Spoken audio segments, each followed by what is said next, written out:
UCB Radio presenta Activa Mente. Salud mental a tu alcance con Sabia Salud.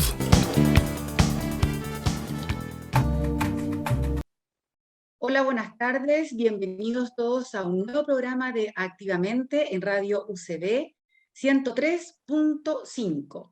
Ya en el mes de octubre. Ha avanzado, pero a pasos agigantados este año. No puedo creer que ya estemos en el mes de octubre. Y como siempre, nosotros en este programa, con temas de conversación que sean de interés de todos, salud mental, auspiciado por el Centro Integral Sabia Salud, profesionales a su alcance. Bueno, y como siempre conversando con mis compañeros y amigos Salvador Arredondo, psicólogo clínico y director del Centro Integral Sabia Salud, y Nicolás Soto, médico psiquiatra también del Centro Integral Sabia Salud y que nos acompaña desde Suecia gracias a la tecnología. Bienvenidos, Salvador, Nico, ¿cómo están? Muy bien, estamos ya en este mes de octubre. Yo creo que como en esta onda de recuperando como la tonicidad social. ¿Ah? Inventé eso, hoy día se me ocurrió, te he fijado que están los músculos y a veces los músculos pierden como tonicidad. ¿Ah? Entonces uno anda como así, como que le cuesta más movilizarse, ¿cachai? ¿No? Entonces Sí. estamos recuperando el tono muscular, pero de lo social. Entonces ya toda esta semana que ha pasado, 2 semanas, lo único que escucho es gente que se quiere juntar. Hay gente que quiere como... Y así ha sido. Así ha Entonces sido. estamos en esta onda de recuperando esta tonicidad, pero igual estoy ocupado de mandar como el mensaje de que igual tenemos que seguir cuidándonos porque no ha terminado la pandemia. Aunque la terminen por decreto, seguiremos en pandemia. Entonces es súper importante cuidarnos, como hemos dicho en este programa, el autocuidado, el cuidado de lo propio, el heterocuidado, el cuidado de otros. ¿Ah? Entonces, súper importante. Bueno, y hoy día con un tremendo tema, pues, así que yo estoy como en esa, recuperando la tonicidad social. Me volví no antisocial, pero estaba como más bien recluido. O sea, ahora como que tengo más ganas de ver más personas. No, mentira. Me parece que esté un poquito más social y amistoso. Oye, Nico, ¿y tú todo bien? Todo bien. Tuve algunos problemas para conectarme al comienzo, pero aquí ya estamos. Sí, estamos en las mismas. Pero bueno, ¿Cómo están tenemos hoy todos? día... Oye, algo pasa, ¿eh? Algo pasa. Sí. A mí me ha costado Mercurio también estos retrógrado. días. No, mentira. Oye, bueno, tenemos hoy día 3 tremendos invitados. Hoy tenemos un tema que yo diría, en lo personal, que está muy como flor de piel, como muy en boga, porque la verdad las cosas es que de todas las cosas que nos hemos preocupado durante el año, de tocar temas de salud mental, a lo mejor habíamos quedado un poquito al debe en el tema que vamos a conversar hoy con un tremendo invitado, que tiene que ver con el trastorno espectro autista TEA, ¿ya? Yo no sé las cifras, así que voy a decir lo que sé desde lo que he leído y escuchado, y es que los trastornos de espectro autista han aumentado en el último tiempo. No se sabe muy bien las causas. Sin embargo, ya es muy parte de nosotros y creo que es un tema tremendo porque sabemos que hay muchas familias que entre sus integrantes, sus miembros, hijos, hermanos, tienen a alguien dentro del espectro autista. Así que me parece que hoy día va a ser un tema donde vamos a poder conversar, aprender y escuchar las experiencias de otros y desde la mirada también de cómo ven esta condición. Y hoy día, compañeros, les cuento que tenemos a Eduardo Acuña, vicepresidente de la Corporación de Autismo de Viña del Mar. Así que bienvenido, Eduardo. Muy bienvenido. Gracias, Erika. Tenemos también a Carolina Fernández, abogada. Ella nos va a introducir en toda la parte más bien legal, por decirlo, Carolina, de alguna manera, relación con el autismo en mujeres. ¿Ya? Hola Y Erika, ¿cómo están? hola Carolina, súper bienvenida Carolina. Y Daniela Contreras, profesora de educación diferencial, dicho por Carolina, una experta en el tema, así que te vamos a sacar el jugo, Daniela, porque creo que ustedes tres, nuestros tres invitados, representan diferentes vivencias, pero dentro de un mismo tema, de la misma temática que vamos a trabajar, así que a conversar. Así que eso, presentados nuestros grandes invitados, Salvador, ¿qué te parece? Me Que parece muy antes de bien. empezar la conversación, recordemos a quienes nos escuchan sobre nuestras redes sociales, Por cómo supuesto. pueden encontrar a profesionales en Saya Salud. Mire, primero decirle a todos los auditores y las personas que nos están viendo a través de la página Sabia Salud Chile, que pueden encontrarnos, digamos, pueden encontrar a varios terapeutas, psicólogos, educador diferencial, coach y psiquiatra. ¿Ah? Los pueden encontrar en www.sabiasalud.cl y ahí en un clic va a poder estar contactado por un ser humano, no un chatbox, ¿ah? Porque está muy de moda los chatbox que responde un robot. No, aquí responde un ser humano y que lo va a guiar en un proceso de toma de hora y también de orientación respecto de lo que necesita. ¿Ya? Eso es lo primero, recordar eso, recordar también que nos pueden encontrar en @CTI, Sabia Salud con V, por Facebook y @Sabia Salud por Instagram. Ya, dicho esto, este es un tema que a mí en verdad me moviliza mucho, ¿no? Siento que soy muy ignorante en este tema.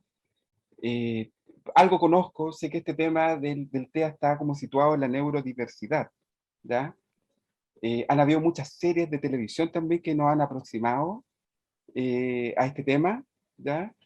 Y como dice Erika, parece que este tema ha tenido mayor visibilización. No sé, Erika, si está aumentando o disminuyendo, porque cuando hay un fenómeno social, o hay una nueva nomenclatura diagnóstica, lo que ocurre es que aumenta la capacidad para poder mirar aquello que antes no mirábamos. ¿Me cachai o no? Entonces, Sí, claro. a lo mejor no es que no hubiera, sino es que a lo mejor no teníamos como afinado este lugar como para mirar. Entonces, la idea es que hoy día podamos ver qué tenemos que ir a mirar, qué significa el trastorno de espectro autista, cuál es el impacto que podría tener en la funcionalidad vital, el impacto, digamos, en la familia. O sea, hay muchos temas. Entonces, eh, yo creo que hay alguna frase que a mí me quedó muy marcada y con esto finalizo, eh, porque de alguna forma nosotros somos muy buenos para las taxonomías y para categorizar. Y muchas veces la categoría o la taxonomía a veces es estigmatizante y etiquetante. Entonces, lo primero es que el diagnóstico es eso, ¿ah? El diagnóstico es es un espacio, digamos, para poder mirar, pero no un lugar de etiquetaje social, no debe convertirse en un lugar de etiquetaje social. Por lo pronto, yo soy neurotípico, ¿ah? Soy un neurótico obsesivo, eh, y ahí estoy situado, digamos, desde alguna categoría. No es, para mí no es invalidante, ¿me entiendes? Y tengo un montón de TOC. Entonces, tenemos que también acostumbrarnos a hablar de salud mental así, pero descarnadamente, y no avergonzarnos porque tenemos una cosa u otra, digamos. ¿Ah? Yo soy más, tengo muchas cosas, digamos, ¿ah? Y no, pero bien trabajadas, que es un poco este tema. Y dicho esto, bueno, no sé, Nico, ¿qué opinas tú? ¿Qué sentí? Y Me- vamos después con el Mira, niño. Mira, creo que, quizás creo que quizás para darle, digamos, el pase a nuestros invitados, hay varias cosas que a nosotros nos hacen ruido. O sea, nos hace ruido primero la palabra trastorno. A mí personalmente, para este tipo de casos, me queda muy corta la palabra en el sentido de que se ve al hablar de trastornos como algo que está trastocado. Y eso creo yo de que atenta un poco contra el concepto que se ha ido, digamos, desarrollando en las últimas décadas, que es el de neurodiversidad, que Salva recién introdujo, que tiene que ver con diferencia, con variabilidad, ¿cierto? Y con un espectro, ¿ya? No necesariamente con algo que significa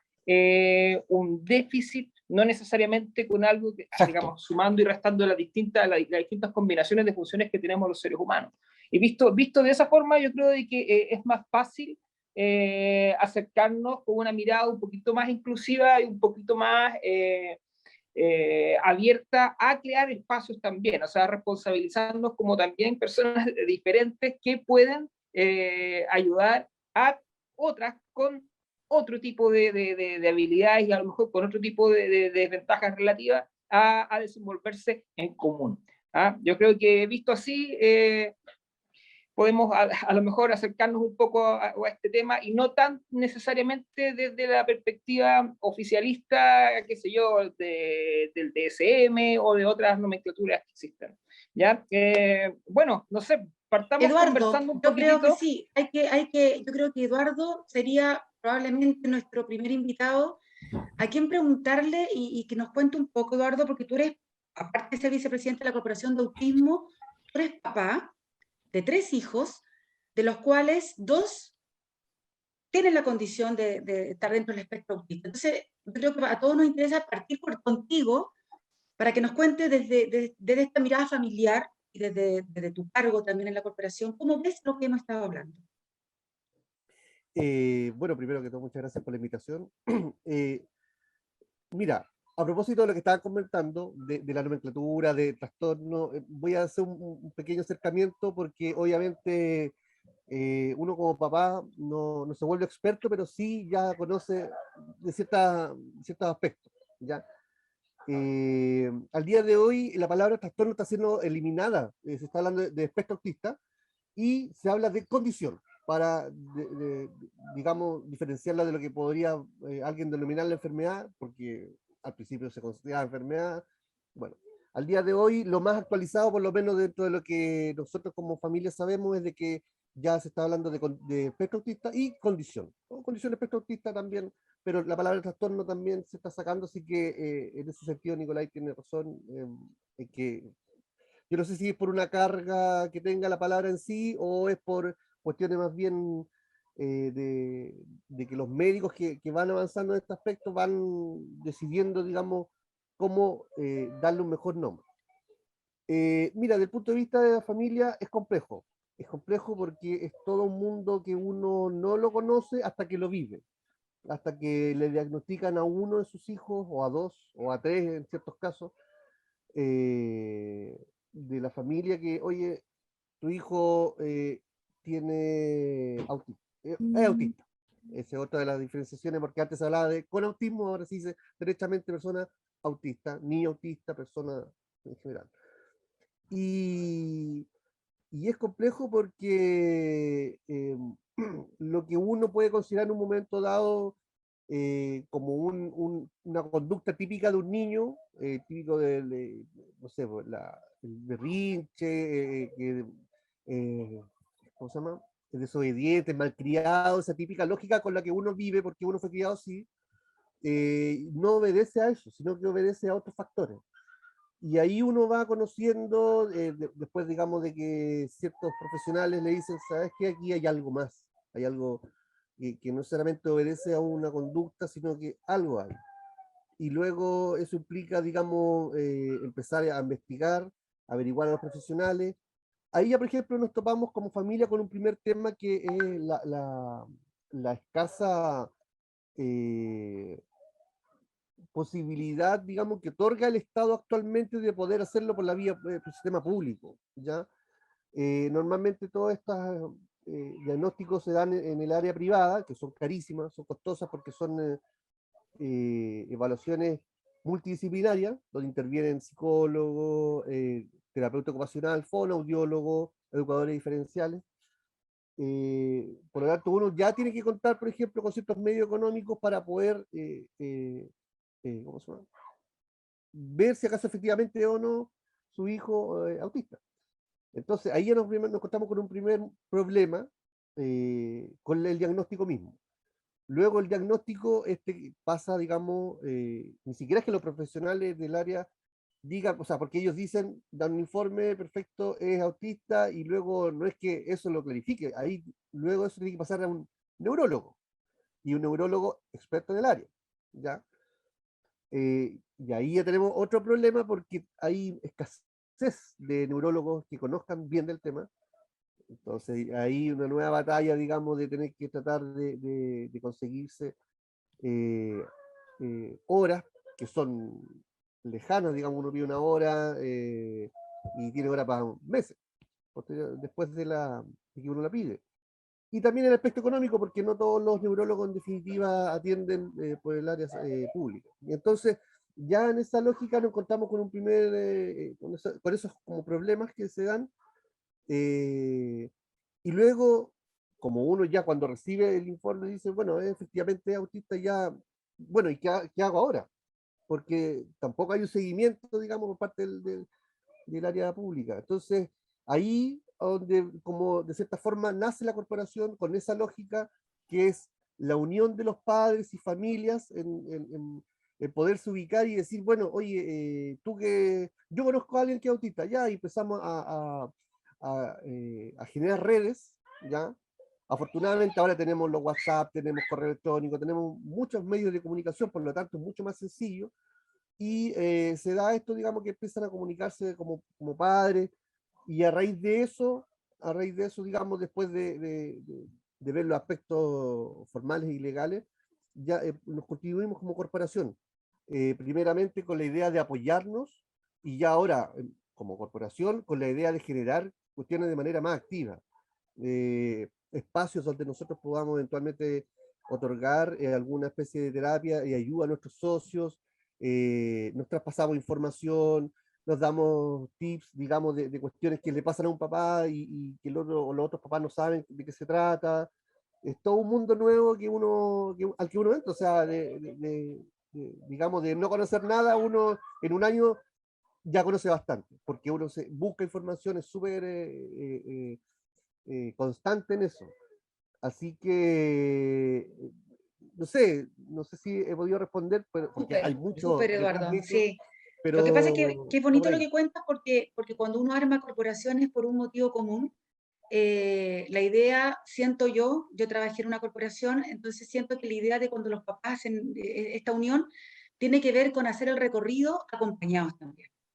Es mucho más fácil y más ameno y más amable hacerlo como tú dices con otros y así ir aprendiendo todos de la experiencia de cada uno. Eduardo, te quiero llevar ahora a que nos regales un tema musical, porque vamos a hacer una pequeña pausa musical para seguir conversando. Así que eres el elegido para elegir el tema. Gracias. Bueno, uno de mis grupos favoritos desde chico, Los Prisioneros, y una canción que siempre está vigente, desgraciadamente. Nunca quedas mal con nadie. Con la canción de Eduardo de Los Prisioneros, Nunca queda más con nadie, nos vamos y retomamos después la conversación. Aquí estamos con el segundo bloque de Activamente en el 103.5 de la Radio Universidad Católica de Valparaíso. Estamos hablando del TEA. Ya teníamos un debate si lo llamábamos un trastorno de espectro autista o una condición de neurodiversidad. Por lo tanto, este tema es un tema que está todavía como en desarrollo, ¿ah? Pero nos sirve mucho para poder sensibilizar y para aprender también. Entonces, Daniela, de alguna forma, ¿tú nos podrías contar qué es lo que hay que ir a mirar cuando se diagnostica o cuáles son como los signos, las señales cuando uno va a mirar el TEA? Claro, bueno, primero que todo, aclarar, no soy experta, ya yo, sobre todo después de Eduardo, aquí los únicos expertos, únicas expertas son las familias en sus hijos, porque principalmente por lo que tú me preguntas, cuando hablamos del espectro del autismo, lo primero que vamos a entender es que es tan diverso y es tan una persona distinta de otra persona, que si bien hay criterios diagnósticos que están dados por estos manuales de psiquiatría, tenemos que sumergirnos en el mundo de esa persona para poder identificar y develar esas características. Entonces, claro, yo soy una humilde profesional que ha acompañado a muchas familias, pero ellas terminan siendo las expertas. ¿Y qué es lo que vemos? Que hay una condición del neurodesarrollo, ¿verdad? Que a mí ni siquiera me gusta hablar de alteración o dificultad, sino que hay una característica particular en el área de comunicación social y en el área de la flexibilidad del comportamiento y del pensamiento, que se va a manifestar de formas conductuales, que son las que vamos a poder observar, ¿verdad? Entonces, en el área de la comunicación social, tenemos desde personas que no han desarrollado el lenguaje verbal hasta otras que sí lo han desarrollado con algunas características que pueden ser singulares, ¿verdad? Que se escapan un poco a lo que acostumbramos ver, ¿ya? Y eso también es importante porque no debiésemos hablar de normalidad, sino que hay una recurrencia, pero finalmente todos somos tan diversos como podemos ser nomás. Pero claro, podemos identificar características, ¿verdad? Un lenguaje que puede ser más estereotipado, que puede tener una prosodia también distinta, ¿verdad? ¿Qué significa estereotipado? ¿Estereotipado? ¿Qué es lo que es? Repetitivo, un lenguaje que más bien, más que un lenguaje espontáneo o un lenguaje propio, quizá te suena más a algo que tú escuchaste en la televisión, en un comercial, en otra persona incluso, con una entonación que no es tan de producción personal, sino que está como extraída de otro contexto, ¿ya? Incluso puede ser tanto bien como mal utilizado. Puedo decir algo en un contexto como que no calza lo que estás diciendo, porque claro, estoy repitiendo algo, ¿verdad? Que saqué de otro espacio y que me gusta mucho y lo quiero repetir. Y así tenemos tantas variaciones en el ámbito del lenguaje. Pero ¿qué es lo que más destaca y que finalmente puede terminar siendo una dificultad para la persona? Son estas características de la comunicación social, ¿ya? Que a veces hay una aparente disminución en la reciprocidad social, por ejemplo. Entonces, me gusta mucho hablar de un tema y no estoy tan preocupado de si tú me estás escuchando, no, yo quiero contarte de este tema, ¿ya? Y claro, no atiendo mucho quizás a las señales de comunicación no verbal. Nosotros tenemos un 80% de nuestra comunicación es más no verbal que verbal. Entonces, si yo no estoy muy atento a tu mirada y tú estás un poco aburrido, algo pasa que no fluye esa comunicación, ¿ya? Y vemos que las personas que están dentro de esta condición pueden presentar estas características también. Entonces, es importante, pero a modo personal, yo creo que ahí todos los clínicos me dirían, no, esto es más estricto, que es considerar esto como una cualidad, como una característica, más que como una patología, ¿ya? Personas Daniel, ¿y te digo algo? diversas, dime. Estamos contigo. El Bien. Nico es psiquiatra clínico, yo también soy psicólogo clínico y estamos contigo. Compartimos esta visión no estigmatizante y más centrada, digamos, en otro tipo de funcionalidades, porque los seres humanos tendemos como a estandarizar. ¿Ah? Pensamos que la realidad es un estándar y no es así. La estandarización genera mucha violencia. Para mí genera mucha violencia porque es como una fuerza homogeneizante. Somos todos muy distintos. Yo por mi pronto, si me ponen en una categoría, soy neurotípico y comparto un montón de rasgos de lo que tú dijiste, ¿te fijáis? Y no por eso voy a ser estigmatizado. Si estoy arrojado así al mundo, ¿me cachai? Entonces, me parece súper valiosa esta visión, Daniela, que tiene que ver con sensibilizar desde otro espacio social, desde un espacio de mayor, no sé si en normalización, porque también me carga la palabra normalización también, porque todo te habla de un estándar, todo te pone como que te paquetiza, que te fijas, ¿no? Entonces, esta visión que usted, que parece que va asomando, tiene que ver más con sensibilizarnos en la diferencia. Eso es lo que siento, de que somos Claro, con diferentes. reconocer la legitimidad de ser otro finalmente. Aquí hay un otro tan legítimo como yo, que tiene características, ¿verdad?, que sí podemos reconocer, pero principalmente porque le causa dificultad a la persona. Por eso va a ser importante identificarlas, porque en la medida en que las identificamos, podemos ayudar. Yo creo que ahí está la importancia del diagnóstico y probablemente la única importancia del diagnóstico, además de conseguir algunos recursos estatales, pero es ahí donde está la importancia. En el fondo, mientras más temprano y oportuno sea el diagnóstico, más temprano y oportuno son los apoyos que podemos brindar a las personas. Pero fuera de eso, es reconocer que hay aquí una posibilidad de ser diverso tan amplia.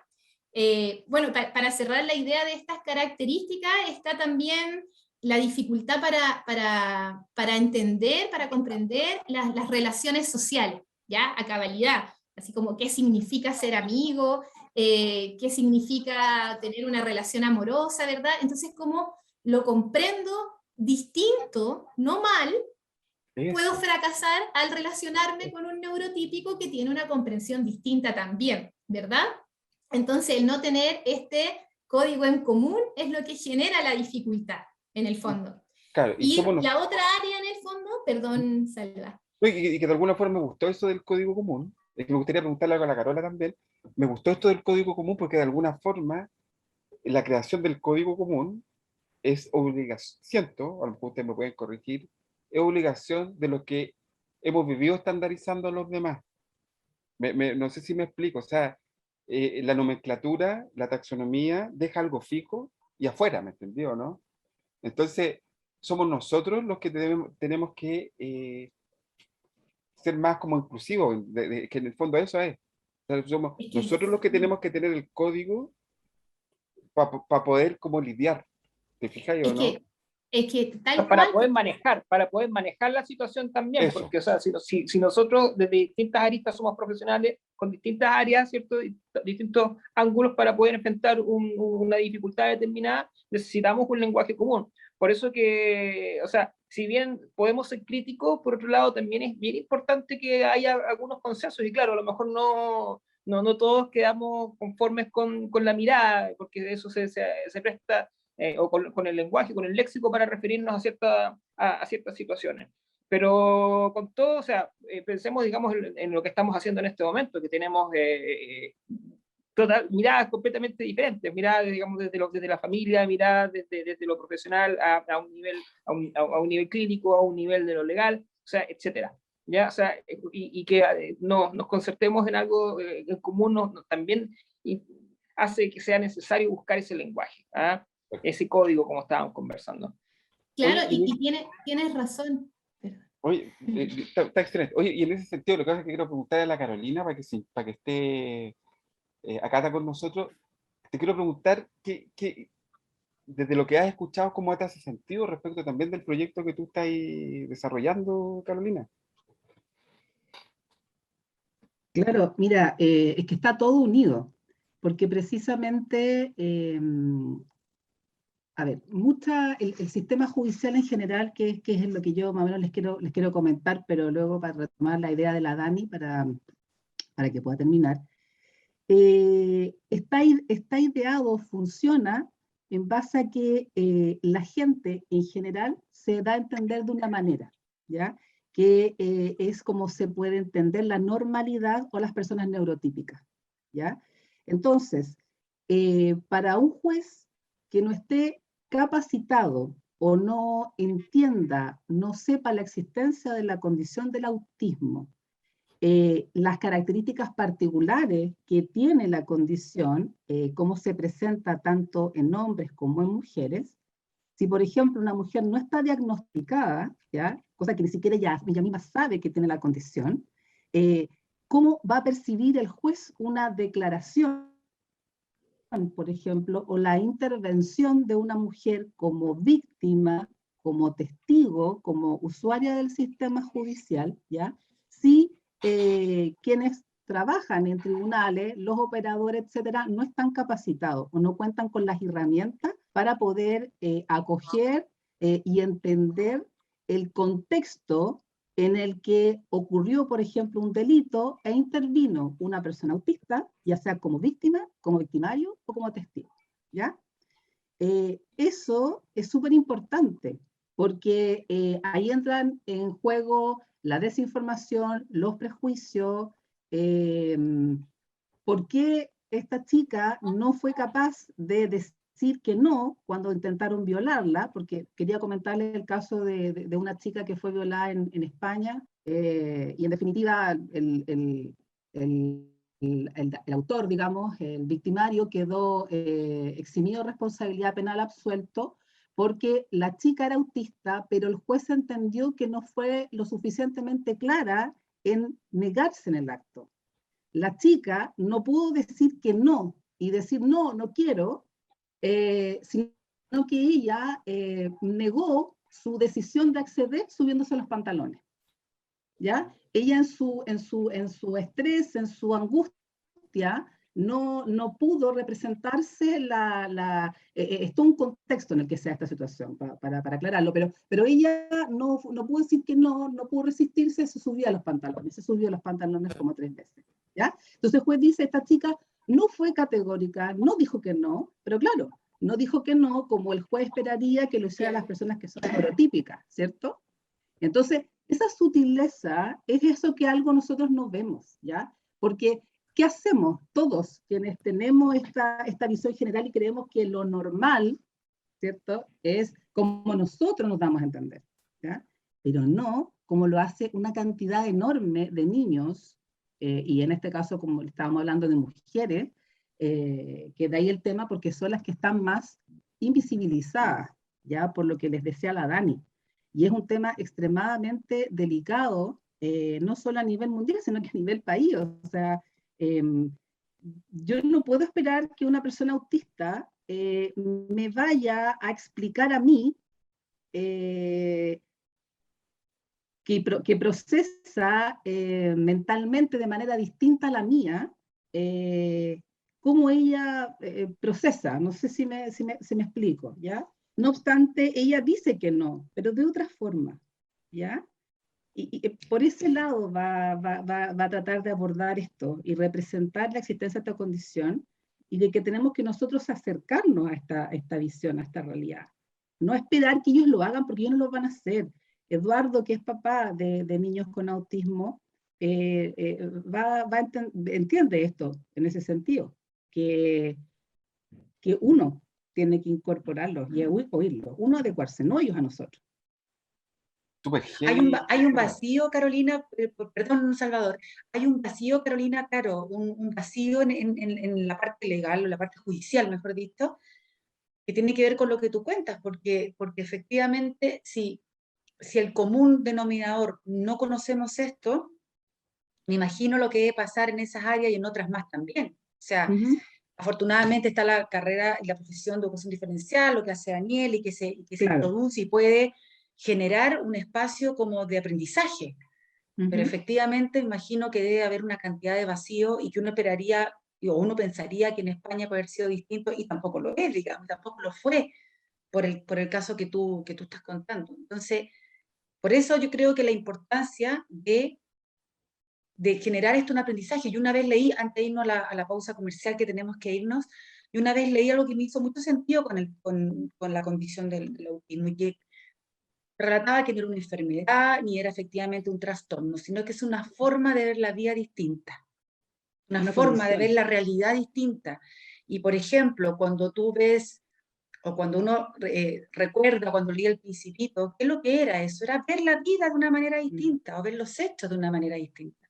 Entonces, probablemente por ahí hay que acercarse a decir, oye, la realidad no es única, es como cada uno la percibe.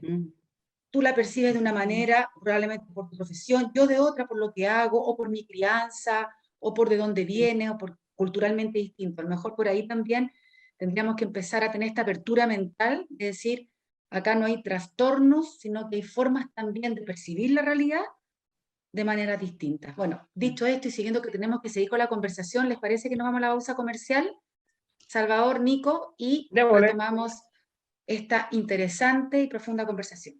Estimadas amigas, amigos, volvemos con Activamente en Radio Universidad Católica de Valparaíso 103.5. Estamos en una conversación que yo creo que de verdad da para bastante. O sea, yo creo que estamos todos bastante, digamos, entusiasmados con lo que estamos conversando, porque creo yo de que es algo que todos de una u otra forma tenemos alguna noción y tenemos alguna idea, tenemos parientes a lo mejor, tenemos personas con las que nos hemos relacionado, pacientes, etcétera. O sea, hay un involucramiento bien grande, creo yo, de todos los que estamos acá conversando, pero también al mismo tiempo creo que compartimos ese sentimiento, ¿no? De que esto es un tema que debiera conversarse más, debiera visibilizarse más. En lo mío, en lo personal, siento yo de que, a propósito de lo que hablábamos hace un rato, ¿no? Del lenguaje, a mí me interesa bastante el tema del lenguaje y me he dado cuenta yo de que son justamente las personas que tienen esta condición, las que de una u otra forma a mí me han enseñado más también a comunicar, o sea, como que yo estoy también de una u otra forma obligado a aprender de nuevo a comunicarme con alguien. Y eso es un desafío, sin duda, a veces es dificultoso, pero creo yo que de todos modos nos abre esta posibilidad de encontrar ese mundo que para otros casos se da de forma natural y muy obvio, y eso también se presta para malos entendidos cuando tú quizás no tienes ese diagnóstico o esa condición. O sea, eso, los malos entendidos ocurren a nivel del lenguaje en todo momento, porque suponemos de que sabemos, el suponer saber. Pero ¿qué pasa cuando tenemos que hacer ese esfuerzo? Y es ahí donde yo creo de que se abre, digamos, este abanico de posibilidades también, no solo de dificultades y de desafíos, sino que realmente, digamos, todo lo que eso implica. Yo quería volver un poquitito, haciendo esta breve introducción, digamos, a lo que estábamos conversando hace un rato, Daniela. O sea, tú estabas haciendo una especie de precisión para todos nosotros sobre cómo aproximarnos a esta condición para entenderla, cómo describirla, cómo diagnosticar en el fondo. ¿Ya? Me gustaría que a lo mejor cerraras un poquitito eso, porque sentí que quedó un poco ahí. Quedó ahí, como inconcluso. Bueno, como resumen bastante general, entender y quedarnos con la idea de que es una condición del neurodesarrollo caracterizada por dificultades, dirían los manuales, pero vamos a hablar de características, ¿verdad?, particulares en el área de la comunicación social y en el área de la flexibilidad mental, ¿verdad?, que a la persona le puede generar algunos desafíos en el entorno. Yo creo que esa sería como la definición bastante amplia. Pero igual importante centrarnos, como ya veníamos hablando, en que el diagnóstico y considerar estas características, ¿para qué nos sirven? Para poder proveer a la persona de los apoyos que requiere para poder desenvolverse de la mejor manera posible y con la mejor salud mental y la mejor estabilidad emocional posible, ¿verdad? Y además de poder identificar estas necesidades de apoyo, el diagnóstico sirve para interpelarnos, para interpelar a la sociedad de aquello que debemos saber, como tú bien decías, de cómo ampliar nuestro repertorio de comportamiento, porque al final terminamos siendo más inflexibles y rígidos nosotros, los neurotípicos, que nos comportamos y nos comunicamos de una manera, ¿verdad? Y cuando nos enfrentamos a personas que se comunican de maneras distintas, no sabemos qué hacer. Se supone que somos los flexibles, pero parece que nos cuesta más responder a eso. Entonces interpela a la sociedad y a todos los sistemas, como decía la Caro, al sistema judicial, al sistema de salud, al sistema educativo, a los negocios, a las farmacias, a los supermercados. O sea, esto debe estar centrado en la comunidad y no en la persona. La persona tiene desafíos, pero esos desafíos van a ser más grandes en la medida en que nosotros y nosotras no nos enteremos de que existe esta diversidad conviviendo todo el rato. Entonces, incluso hablar de inclusión debería estar de más si convivimos, ya estamos en este espacio y debemos ser más flexibles para poder relacionarnos con todos y con todas. Entonces yo creo que eso es como la idea que me gustaría dejar ahí. Y bueno, no menos importante, sino que lo que ya mencionaba la Caro, es que si ya este tema es desconocido, complejo incluso, ambiguo en muchas ocasiones, como más aún cuando hablamos de las mujeres en el espectro del autismo, que hoy día, ¿qué nos dicen las investigaciones y la experiencia en la clínica, verdad? Es que las mujeres, si bien presentan estas mismas características, la manifestación de ellas es muy distinta, porque hay un fuerte impulso, dicen ellas mismas, a tratar de encajar socialmente.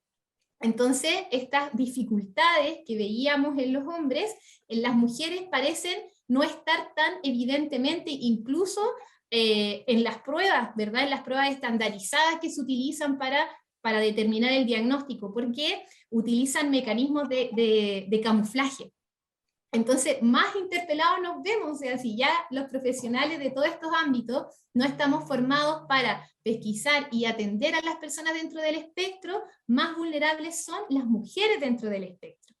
Y eso con todo lo que conlleva, ¿verdad? Que efectivamente van a ser, van a tener un diagnóstico más tardío, por lo tanto van a tener más tiempo de pasarlo mal y de no recibir los apoyos que requieren. Así que ahí es grande la tarea que tenemos. Carolina, esta pelota en el área que te dejó la Daniela, no sé, yo creo que sería bueno que nos contaras un poco desde tu experiencia todo esto que dice Daniela, porque efectivamente pareciera que uno ve más casos masculinos que femeninos. ¿Cómo ha sido tu experiencia, Carolina, en el caso de mujeres? Y esto que tú contabas que realmente es como tremendo, pero ¿cómo lo ves tú? ¿Qué va a pasar? ¿Cómo crees tú que esto se va a ir como manejando? A ver, siguiendo un poco la idea que comentaba la Dani a propósito del camuflaje social que tienen las mujeres autistas, en definitiva, esta situación las pone en riesgo, porque como ellas se tratan de encajar, de adecuar a costa de un tremendo esfuerzo, ¿ya? ¿Por qué? Porque a las mujeres siempre se nos ha dado como un rol en la sociedad, ¿cierto? Este sistema en general patriarcal del cual estamos, ¿cierto? Vivimos, se da eso, que la mujer tiene que estar al cuidado de los hijos. Hay muchas mujeres que se les detecta la condición de adultas cuando son madres y cuando ante la sospecha de que tienen un hijo con autismo, se empieza a averiguar y se dan cuenta que la madre también tiene la condición, pero se determina su condición cuando ya es adulta y tuvo que pasar por todas las situaciones de abuso, violencia, etcétera, ¿ya? Entonces, volviendo al tema, para darle como el enfoque legal, que es el que yo les quería exponer, en definitiva, el diagnóstico es el mejor regalo para una mujer autista, ¿ya? Yo creo que es el mejor regalo. ¿Por qué? Porque en definitiva la va a llevar a conocerse. Hay mujeres que no, como decía la Dani, con sus características que son tan distintas, no pueden expresarse bien porque no entienden el entorno de la misma manera que lo entienden sus pares, sus amigas. Muchas mujeres, yo he escuchado en entrevistas, dicen, yo pensé que tenía amigas, pero en realidad las amigas que tenía no eran mis amigas, eran las amigas de mi amiga, de la única amiga que tenía. ¿Te fijas? Entonces hay una construcción de realidad distinta, se percibe todo de manera diferente y de ahí es que las mujeres que tienen la condición están muy expuestas a padecer, como yo les decía, de abuso, de violencia, no entienden con facilidad las señales del entorno, de su pareja que la agrede, del contexto hostil en el que está, etc.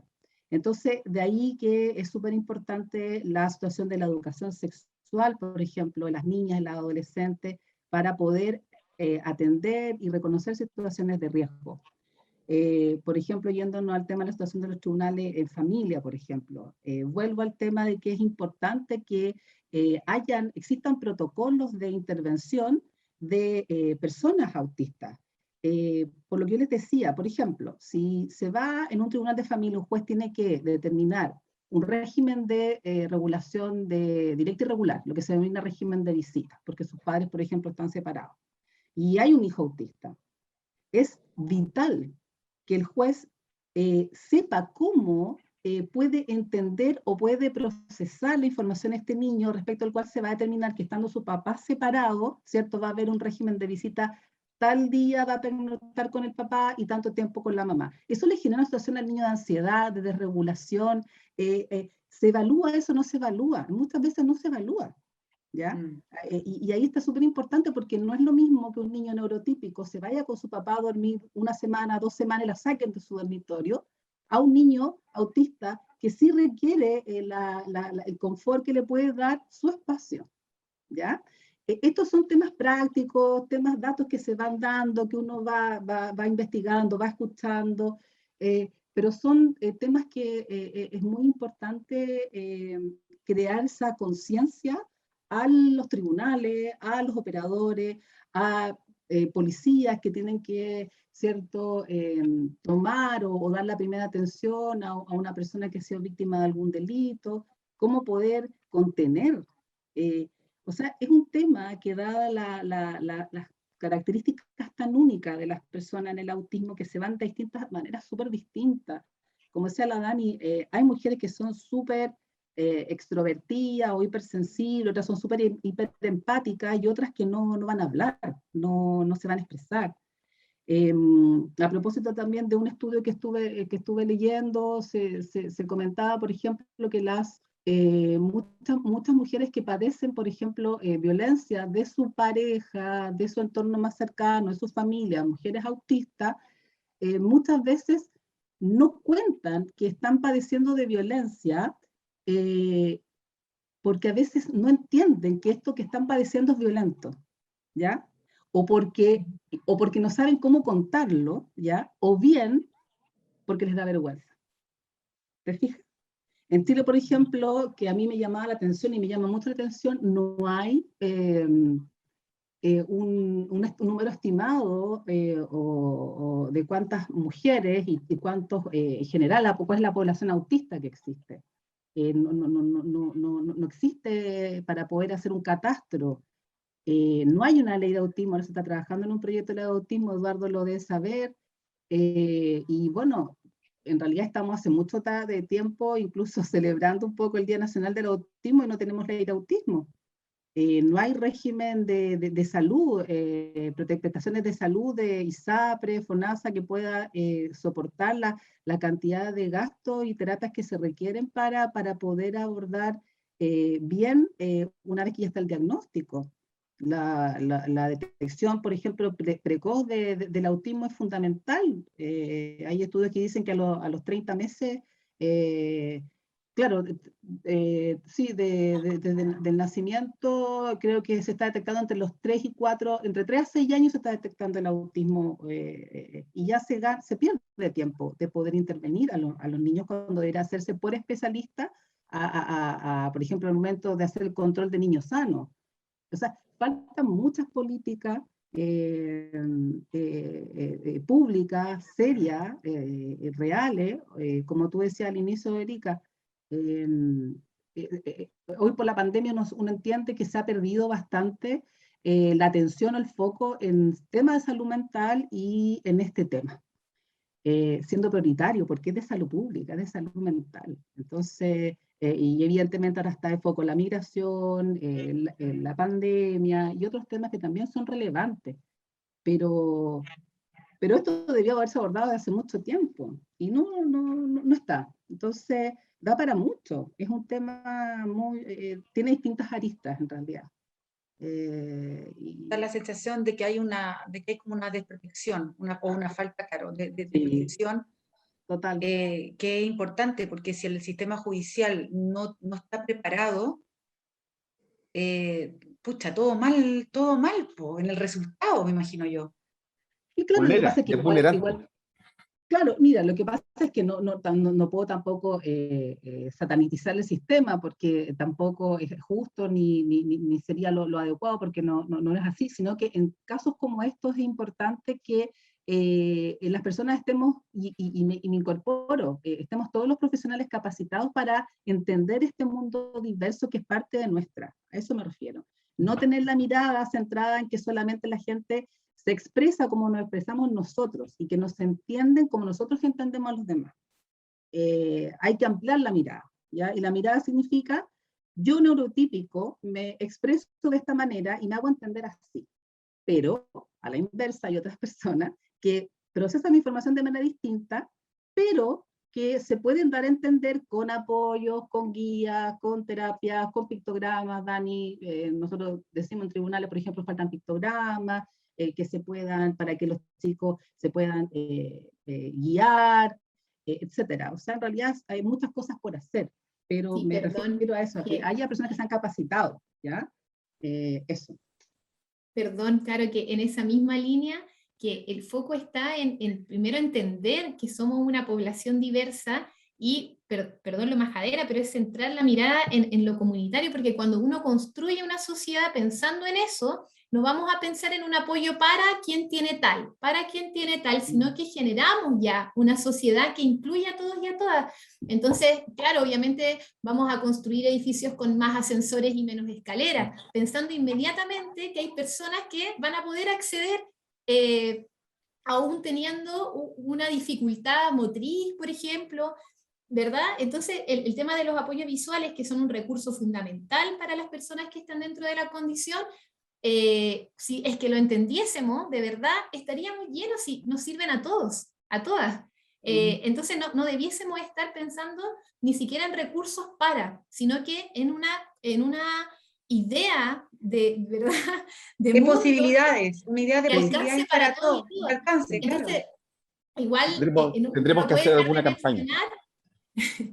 No puede dejar de mencionar que qué es lo que no nos permite avanzar, es un Estado que no se hace cargo, porque como el Estado no se hace cargo de cubrir los derechos básicos, tenemos que estar ahí defendiendo en vez de estar centralizando o focalizando nuestra mirada en los otros aspectos que son más filosóficos, ¿verdad?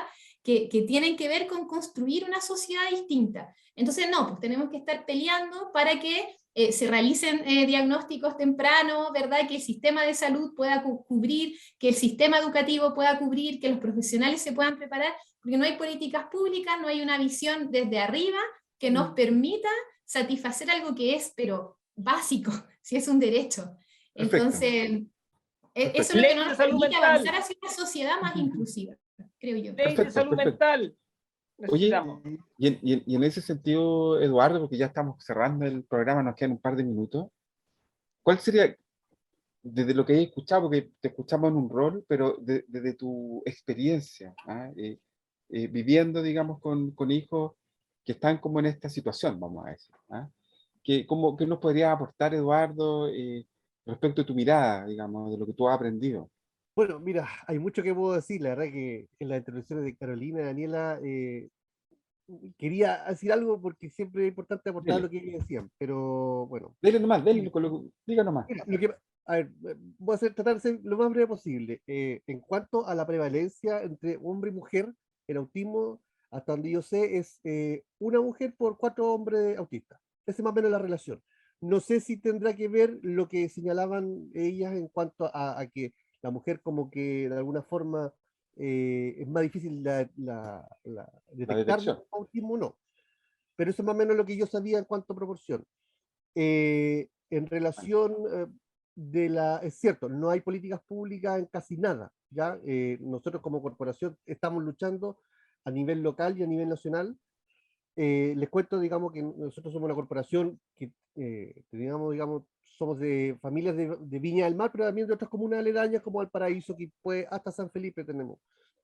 Y en ese sentido luchamos a nivel nacional también, porque integramos la Federación Nacional de Autismo, que es una federación también relativamente nueva, que nace, digamos, como agrupando a organizaciones, corporaciones, que son más de 20 y tantas, y en ese sentido nosotros, por ejemplo, ya se trabajó en la redacción del primer proyecto de ley de autismo que se presentó por parte de la diputada Carolina Marzán hace en junio, Sí, julio, y sí. nosotros fuimos parte, digamos, de la elaboración de ese proyecto que obviamente tiene que ser mejorado y de ahí se ha convocado, digamos, a otras agrupaciones de diversa índole a que puedan hacer sus aportes en orden a mejorar esto.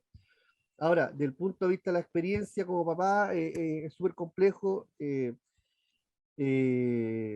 podría decir, digamos, de que las políticas públicas, o sea, si no hay, digamos, en el área de educación, salud, o sea, que no haya en el Poder Judicial es como lógico, resulta hasta lógico, digamos, en esa, de cómo uno trata este tema. En ese sentido hay mucho que hacer, por ejemplo, los programas PIE en los colegios que son neurotípicos, que no son especiales, también estamos al debe, o sea, hay profesionales que no manejan el tema o no lo manejan bien, y en ese sentido también hay mucho que hacer. En los CEFAM te puedo contar de que tampoco el control del niño sano llega hasta ahí y no necesariamente el profesional tiene conocimiento sobre autismo al momento de tratarlo. O sea, por ejemplo, citan a tal hora, los niños autistas no tienen un nivel de paciencia, o sea, no toleran mucho rato esperando. Y si uno dice, oye, no, pero es que tienes que esperar nomás, ¿cachai? No hay una respuesta adecuada al problema que se plantea en una situación específica.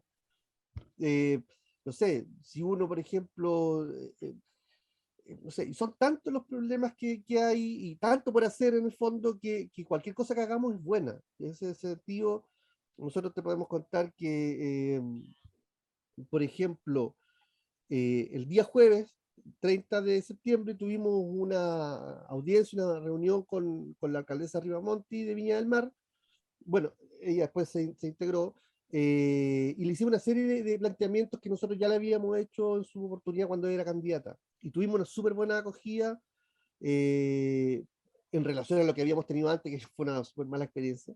Y tuvimos una muy buena acogida en orden a decir, ya perfecto, vamos a trabajar de manera colaborativa, vamos a generar vínculos, oye, y cuestiones tan básicas y sencillas como, por ejemplo, el colocar en los pasos de cebra una señalética de pictograma, ¿ya? No es, digamos, caro hacer, es posible, y ellos lo van a estudiar porque, por aspectos, digamos, con normas de tránsito, ¿me entiendes tú? Pero hay una disposición, y eso es lo que nosotros esperamos, que haya una disposición, que haya por parte de la sociedad una apertura a conocer de este tema. Te puedo contar, a propósito de lo que señalaba Carolina, de que en tribunales no hay jueces, pocos consejeros técnicos se manejan en el área de autismo, pero incluso ciertos papás, ciertas familiares de personas autistas no reconocen la condición, se niegan a decir, no, mi hijo, mi nieto es autista, y lo dicen, no, es que es malcriado. ¿Me entendí? Hay que sacar esas lógicas arcaicas de crianza y enseñar más. Entonces, mira, es mucho, como te digo, es mucha la información que uno puede dar, pero espacios como este nos ayudan en definitiva a poder bajar esta información, hacerlo más comunitario y que todos nos podamos conocer y que todos podamos entender un poquito cómo este mundo, que es muy diverso, como decía también Daniela, muy diverso. Un autista no es igual al otro aunque tenga la misma edad. Mis dos hijos tienen 3 años de diferencia, son totalmente distintos. O sea, entonces, es bastante, digamos, este mundo nuevo del autismo. Buenísimo, Eduardo, tu testimonio. Yo creo que no hay nada más valioso, como decía Daniel en un comienzo, que ya decía que no era experta porque los expertos son a veces quienes lo viven. Yo creo que no hay nada más valioso también lo que nos has contado, y sin duda súper meritorio todo tu camino y además tu trabajo en la corporación. Pero bueno, ha sido un programa intenso, siento yo, no sé si lo comparten, muy intenso, muy conversado, y ya estamos finalizando, así que creo o espero también, Carolina, Daniela, Eduardo, que nos vamos a encontrar en alguna otra oportunidad, porque esto efectivamente da para mucho más que los 45 o 50 minutos de programa que tenemos, pero al menos una buena introducción, una apertura, ¿no es cierto? Así que agradecida de que hayan estado acá, al igual que me imagino mis compañeros. Y nada, Salvador, Nico, despedirnos, porque estamos ya casi contra el reloj. Sí, no, Bueno, no sí. queda nada más por mi parte que despedirme también, darles las gracias a ustedes, a Carolina, Daniela, Eduardo, por compartir un poco de sus distintas miradas sobre algo que en el fondo es una invitación también a nosotros como sociedad, y no solo como eso, sino que como especie a entendernos mejor desde y hacia la diferencia también. Y nosotros que tenemos, digamos, este tipo de temáticas como interés especial, y que ojalá, digamos, trascienda también a nivel de lo social, en la Constitución y etcétera, que ojalá esto también sea visibilizado aún más, y que la gente que nos está escuchando en sus casas también pueda reflexionar y compartir quizás en otro momento, tal vez en este programa o en otras instancias, este tipo de cosas, porque es sumamente importante hablar de lo diferentes que somos y de lo importante que es aprender a comunicarnos con el otro y a ser comunicados también. Así que muchas gracias y hasta pronto. Muchas gracias Gracias a también. ustedes por la invitación, pues muchas gracias. Yo por mi parte también me despido del programa. Estoy súper agradecido. Creo que aprendí un montón. Creo que hay ciertas como convicciones que como que se me reafirmaron acerca de ciertas miradas.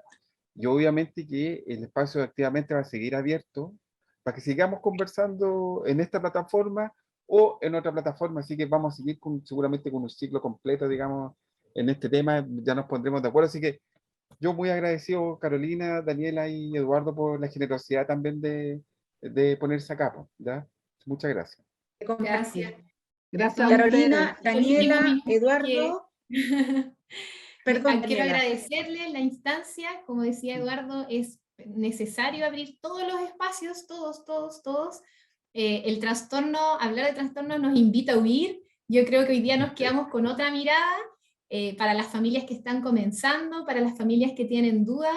El mundo del autismo puede ser difícil si no lo comprendemos, pero es hermoso cuando podemos ver la imagen completa. Entonces la invitación para todos es a sumergirnos y entenderlo como un iceberg en el fondo, y poder ver todo eso que está oculto y que realmente es maravilloso. Yo soy tía enamorada de un pequeñín recientemente diagnosticado con autismo, así que todos mis cariños para él. Bien. Buenísimo. Así que Carolina, Eduardo y Daniela, que vas a tener la misión de despedir el programa con alguna canción que sea de tus favoritas. Así que, micrófono para ti. Bueno, me quedo con un himno también ochentero a la diversidad, Mujer contra Mujer de Mecano. Así que con eso, un abrazo grande y gracias nuevamente. Entonces, con Mecano y Mujer contra Mujer nos despedimos a todos. Abrazos, buena semana, buen inicio también del mes de octubre y nos encontramos el próximo domingo. UCB Radio presentó Activa Mente. Salud mental a tu alcance con Sabia Salud.